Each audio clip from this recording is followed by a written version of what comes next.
5 আগস্টে গণ আন্দোলনের ফলে শেখ হাসিনার প্রায় 15 বছরের শাসনের অবসান ঘটে, যা বাংলাদেশের রাজনৈতিক দৃশ্যে ব্যাপক পরিবর্তন আনে।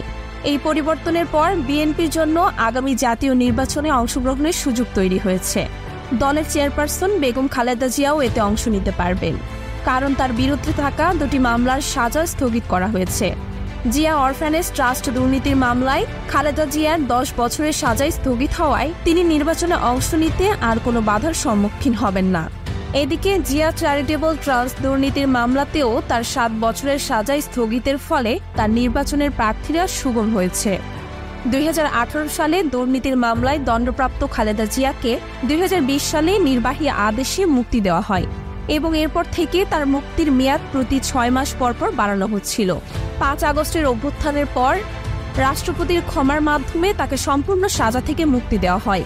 এই আন্দোলনের ফলে খালেদা জিয়া এবং তারেক রহমান তারা দীর্ঘদিন ধরে রাজনৈতিক সংকটে ছিলেন। তাদের জন্য নতুন রাজনীতির দরজা খুলে গেছে। আগামী নির্বাচনে বিএনপির অংশগ্রহণ দেশের গণতন্ত্রের জন্য ইতিবাচক পরিবর্তন আনবে বলে বিশ্লেষকরা মনে করেছেন।